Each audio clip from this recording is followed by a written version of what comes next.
ഈ യു പിയിലെ യോഗി ആദിത്യനാഥിൻ്റെ ഭരണത്തിന് കീഴിലുള്ള ഒരു സംവിധാനമാണ് ബുൾഡോസർ. അദ്ദേഹത്തെ വിളിക്കുന്ന തന്നെ ബുൾഡോസർ ബാവ എന്നാണ്. അതായത് കുറ്റകൃത്യങ്ങളിൽ ഏർപ്പെടുന്ന ആളുകളുടെ കെട്ടിടങ്ങൾ അനധികൃത നിർമ്മാണങ്ങൾ എന്നാണ് അദ്ദേഹം പറയുന്നത്. അത് പൊളിച്ചു കളയുന്ന തരത്തിൽ അതിന് അദ്ദേഹത്തിന് ധാരാളം ആളുകളുടെ അഭിനന്ദനം കിട്ടിയിട്ടുണ്ട്. അങ്ങനെ ചെയ്യുന്നത് കേരളത്തിലും ചെയ്യണം, മറ്റ് സംസ്ഥാനങ്ങളും മാതൃകയാക്കണം എന്നൊക്കെ പറഞ്ഞിട്ടുണ്ട്. എന്തായാലും പല ആളുകളും അതിനെതിരെ കേസിന് പോയി. ഇപ്പോൾ സുപ്രീം കോടതിയുടെ വിധി വന്നിട്ടുണ്ട്, ഈ ബുൾഡോസർ രാജ് അവസാനിപ്പിക്കണം, ഇനി അത് പാടില്ല എന്ന് പറഞ്ഞു. എന്താണ് ആ വിധിയിലെ വിശദാംശങ്ങൾ? അത് ഇനി എങ്ങനെയാണ് യു പിയിൽ എനിക്ക് തോന്നുന്നു അങ്ങനെ ഒത്തിരി ഗുണ്ടാ സംഘങ്ങളെ അമർച്ച ചെയ്തു യോഗി ആദിത്യനാഥ്. അപ്പോൾ ഇനി എന്താണ് അവിടുത്തെ സ്ഥിതി? എന്തായാലും ഈ ബുൾഡോസർ രാജ്യവുമായി ബന്ധപ്പെട്ട് വലിയ വിമർശനങ്ങളാണ് ഇന്ത്യയുടെ വിവിധ ഭാഗങ്ങളിൽ ഉണ്ടായിരുന്നത്. പലപ്പോഴും ഇതുമായി ബന്ധപ്പെട്ട് കോടതികളെ സമീപിക്കുവാനും ഈ ക്രിമിനലുകളും അതോടൊപ്പം തന്നെ അവരുമായി ബന്ധപ്പെട്ട് നിൽക്കുന്നവരെല്ലാം ശ്രമം നടത്തിയിരുന്നു. ഇപ്പോൾ എന്തായാലും അവർക്കൊരു അനുകൂലമായാണ് ഒരു വിധി സുപ്രീം കോടതിയിൽ നിന്നും ഉണ്ടായിരിക്കുന്നത്. അവർ സൂചിപ്പിക്കുന്നത് ഇതൊരു ചരിത്ര വിധി എന്നാണ്. കാരണം ഇനി വീടുകൾ തകർക്കാൻ കഴിയില്ല. യോഗിക്ക് വീടുകൾ തകർക്കുക എന്നതിനെ ഒരു തടയിട്ടിരിക്കുകയാണ് സുപ്രീം കോടതി. വളരെ സുപ്രധാനമായ ഒരു വിധിയാണ് പറഞ്ഞിരിക്കുന്നത്. ഇത് സുപ്രീം കോടതി ഇത് ഏറ്റെടുത്തിരിക്കുന്നത് തന്നെ ഈ വിധി പ്രസ്താവനയുമായി ബന്ധപ്പെട്ട് പറഞ്ഞിരിക്കുന്നത് തന്നെ ഭരണഘടന ചൂണ്ടിക്കാട്ടിയാണ്. ഭരണഘടനയിലെ ചില വകുപ്പുകളും ചൂണ്ടിക്കാട്ടിയാണ് ഇതിന് തടയിട്ടിരിക്കുന്നത്. കാരണം ജോണേട്ടൻ നേരത്തെ പറഞ്ഞതുപോലെ തന്നെ ഈ ക്രിമിനലുകൾ ഉണ്ടെങ്കിൽ അവരെ പൂർണ്ണമായും അമർച്ച ചെയ്യുക എന്നാണ് ലക്ഷ്യം. അത് ഏത് കേസുമായി ബന്ധപ്പെട്ടാലും. യു പി പ്രത്യേകിച്ച് അറിയാമല്ലോ, ഏറ്റവും ചിലപ്പോൾ ഒരു അമേരിക്കയുടെ ജനസംഖ്യ യു പിയിലുണ്ട്.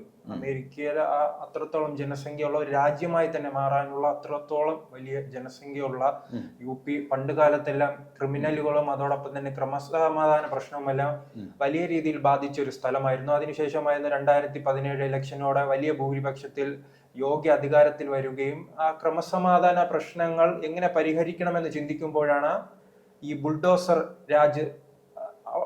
രാജ്യവുമായി മുന്നോട്ട് പോകുന്നത്. ആരെങ്കിലും കുറ്റം ചെയ്യുകയാണെങ്കിൽ നിമിഷങ്ങൾക്കകം, ദിവസങ്ങൾക്കുള്ളിൽ തന്നെ ആ വീടുകൾ പൂർണ്ണമായും ഇടിച്ചു നിരത്തുക. അത് സൂചിപ്പിക്കുമ്പോൾ നമുക്കറിയാം ഈ CA പൗരത്വ ഭേദഗതിയുമായി ബന്ധപ്പെട്ട് എല്ലാ പ്രദേശങ്ങളിലും വലിയ പ്രതിഷേധമുണ്ടായിരുന്നു. ഡൽഹിയിൽ വലിയ കലാപം വരെ ഉണ്ടായി.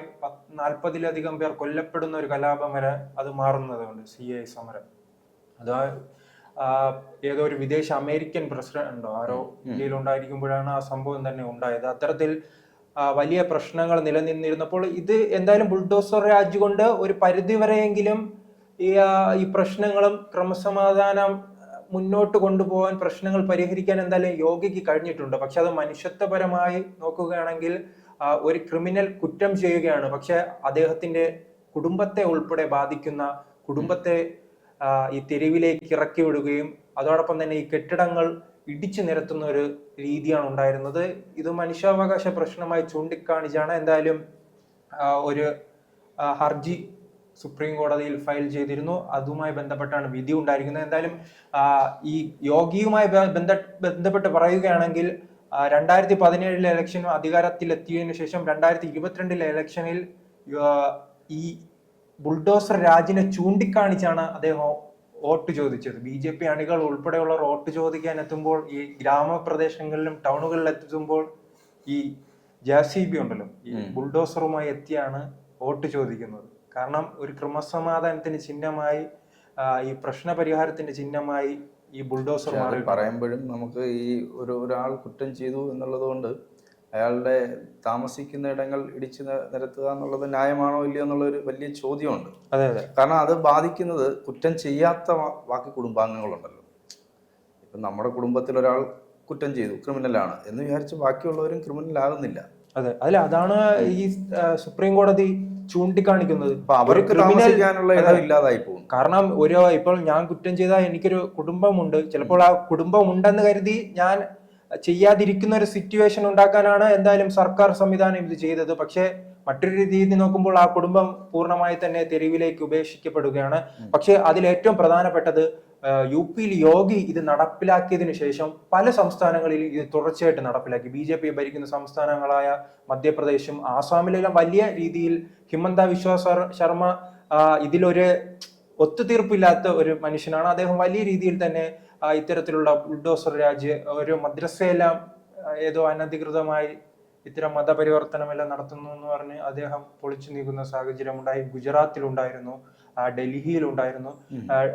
അങ്ങനെ വലിയ രീതിയിൽ ഡൽഹിയിൽ അറിയാമായിരിക്കും ഇത് പൊളിച്ചു നീക്കുന്നതിന്റെ ഈ CPI ഒരു വനിതാ നേതാവ് പോയി ബുൾഡോസറിന് മുന്നിൽ നിൽക്കുന്ന ഒരു അവസ്ഥയെല്ലാം ഉണ്ടായിരുന്നു. എന്തായാലും സുപ്രീം കോടതിയുടെ ഭാഗത്ത് നിന്നും വലിയൊരു പ്രധാനപ്പെട്ട വിധിയാണ് ഉണ്ടായിരിക്കുന്നത്. ഭരണഘടനയിലെ 142 അനുച്ഛേദം, എന്നാൽ മൗലിക അവകാശം, ഒരു വ്യക്തിക്ക്, ഇന്ത്യൻ പൗരന് ജീവിക്കാനുള്ള സ്വാതന്ത്ര്യം, അതിലേക്കുള്ള കടന്നുകയറ്റമായാണ് ഇത്തരം ബുൾഡോസർ രാജിനെ കോടതി വിശേഷിപ്പിച്ചത്. ഉദ്യോഗസ്ഥർക്ക് അധികാരമുണ്ട്, അത് സാധാരണക്കാരിലേക്ക് അടിച്ചേൽപ്പിക്കാനുള്ള കാര്യമല്ലെന്നും സുപ്രീം കോടതി ഇത് പറയുന്നുണ്ട്. എന്തായാലും വലിയ സന്ദേശമാണ്. മറ്റ് യോഗിയുമായി ബന്ധപ്പെട്ട് നോക്കുകയാണെങ്കിൽ ഇത് വലിയ തിരിച്ചടിയാകാനാണ് സാധ്യത. ഈ 2024 ലോക്സഭാ തെരഞ്ഞെടുപ്പിൽ ഉത്തർപ്രദേശിൽ വലിയ തിരിച്ചടിയാണ് ഉണ്ടായത്. അതിനുശേഷം ആദ്യമായി യോഗിക്കെതിരെ ഉത്തർപ്രദേശിൽ നിന്ന് തന്നെ വലിയ വിമർശനങ്ങൾ ഉണ്ടായിട്ടുണ്ട്. കാരണം BJP 400-ലധികം സീറ്റുമായി വീണ്ടും അധികാരത്തിൽ വരുമെന്ന് വിശ്വസിച്ച സമയം UP-ലെ 80 സീറ്റിലാണ്. ഇന്ത്യയിൽ തന്നെ ഏറ്റവും അധികം സീറ്റുള്ള ഉത്തർപ്രദേശാണ്. അവിടെ BJP 30 സീറ്റിലേക്ക് ഒതുങ്ങുന്ന ഒരു സാഹചര്യമുണ്ട്.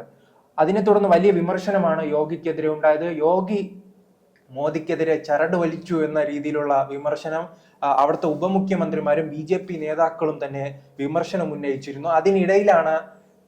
അതിനുശേഷം അദ്ദേഹം കൂടുതൽ തീവ്രമായി മാറിയിട്ടുണ്ട്. ഇത്തരം ബുൾഡോസർ രാജ് വീണ്ടും നടപ്പിലാക്കുകയും കൂടുതൽ തീവ്രമായ പ്രസംഗങ്ങളിലേക്ക് കടക്കുകയും എല്ലാം ചെയ്തിട്ടുണ്ട്. ആ സാഹചര്യത്തിലാണ് വീണ്ടും ഇനിയോ 2022 കുറച്ചു നാൾ കൂടെ കഴിഞ്ഞാൽ അടുത്ത ഇലക്ഷൻ വരാൻ പോവുകയാണ്. 2027 2-3 വർഷം മുമ്പ് അടുത്ത ഇലക്ഷൻ വരാൻ പോകണം. അപ്പം വീണ്ടും യോഗിക്ക് വലിയ മോഹമുള്ള ആളാണ്, സന്യാസിയാണ്, പക്ഷെ രാഷ്ട്രീയ മോഹം വളരെ വലുതായിട്ടുള്ള ഒരു മനുഷ്യനാണ് അദ്ദേഹം. മോദിക്ക് ശേഷം യോഗി അങ്ങനെയാണെങ്കിൽ ഈ അടുത്ത ഇലക്ഷനിൽ വീണ്ടും അവിടെ യോഗി അധികാരത്തിൽ വരണം. എന്നാൽ മാത്രമേ, കാരണം അടുത്ത ലോക്സഭ ഇലക്ഷൻ വരണ 2029-ലാണ്. അതിനു മുമ്പ് തന്നെ ഉത്തർപ്രദേശിൽ നിയമസഭ ഇലക്ഷൻ വരും.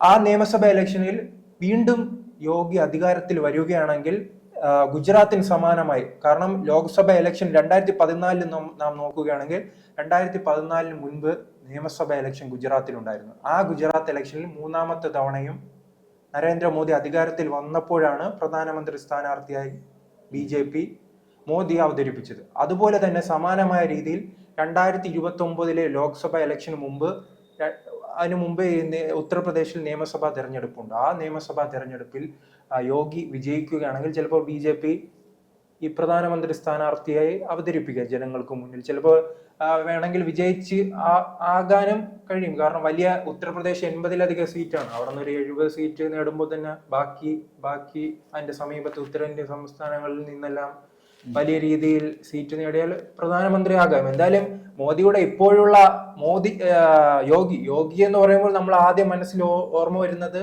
ഈ തീവ്ര ഹിന്ദുത്വയും അതോടൊപ്പം തന്നെ ബുൾഡോസർ രാജ്യമാണ്. ബുൾഡോസർ ബാബ എന്ന് അറിയപ്പെടുന്ന യോഗി മുന്നോട്ട് പോകുന്ന തന്റെ ആശയവും തന്റെ ഈ പ്രവൃത്തിയിലൂടെയും പലർക്കും മാതൃകയായി. കേരളത്തിൽ തന്നെ വളരെ വലിയ ആരാധകരുള്ളതാണ്. കാരണം ആരെങ്കിലും ഇത്തരം ക്രിമിനൽ കുറ്റങ്ങൾ ചെയ്യുമ്പോൾ നമ്മുടെ മലയാളികളും പറയും യോഗിയെ കണ്ടുപഠിക്കണം, വീടിടിച്ച് നിർത്തണം.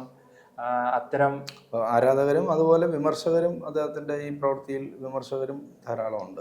അതെ, അല്ല, ആരാധകരായിരിക്കും അധികവും. കാരണം നമുക്ക് ഒരു പെൺകുട്ടിയെ ഒരാൾ ശല്യപ്പെടുത്തുമ്പോൾ പെട്ടെന്ന് തോന്നുന്ന, നിയമപരമായി നേരിടുന്നതാണ് ശരി, പക്ഷെ നമുക്ക് പെട്ടെന്ന് തോന്നും അയാൾ അടിക്കുക. ആ രീതി പോലെയാണ് യോഗി നടക്കുക എന്നുള്ളത്. അതായത് ഒരു ക്രിമിനൽ കുറ്റം ചെയ്യുമ്പോൾ അയാൾ നിയമപരമായിട്ടൊക്കെ പോയി എന്ന് ഒരുപക്ഷെ അയാള് വെറുതെ വിട്ടേക്കാം. ആ സ്പോട്ടിലാണ് അയാൾക്ക് ഒരു ശിക്ഷ കൊടുക്കുന്നു. അപ്പൊ ഇനിയിപ്പൊ ചെയ്യാനിരിക്കുന്ന ആളുകൾക്ക് കൂടി ആ ഭയം ഉണ്ടാക്കുക എന്നുള്ളതാണ് ലക്ഷ്യമിട്ടത്. എന്തായാലും യോഗി ഭയപ്പെടുത്തിയാലും ഉത്തർപ്രദേശിനെ ഒരു പരിധിവരെ ക്രമസമാധാനത്തിൽ മുന്നോക്കം കൊണ്ടുപോകാൻ കഴിഞ്ഞിട്ടുണ്ട്. കാരണം ഈ ഉത്തർപ്രദേശ് ഗുണ്ടകളുടെ ഒരു വലിയ കേന്ദ്രമായിരുന്നു ഉത്തർപ്രദേശ്, ബീഹാർ സംസ്ഥാനങ്ങളിലെല്ലാം പെൺകുട്ടികൾ വളരെ വലിയ രീതിയിൽ അക്രമങ്ങൾക്ക് ഇരയായിക്കൊണ്ടിരുന്നതാണ്. അപ്പൊ അതെല്ലാം ഒരു പരിധിവരെ പ്രത്യേകിച്ച് UP-യിൽ മാറ്റുവാൻ കഴിഞ്ഞു. അതുകൊണ്ടാണ് 22-ലെ ഇലക്ഷനിൽ ഏറ്റവും കൂടുതൽ യോഗിക്ക് വോട്ട് ചെയ്തിരിക്കുന്നത് പെൺകുട്ടികളും സ്ത്രീകളുമാണ്. സ്ത്രീകൾ വലിയ രീതിയിൽ തന്നെ യോഗിക്ക് അനുകൂലമായി വോട്ട് ചെയ്ത്, അതുകൊണ്ടാണ് യോഗി 2ാം വട്ടവും ഉത്തർപ്രദേശിലെ മുഖ്യമന്ത്രിയായി വന്നത്.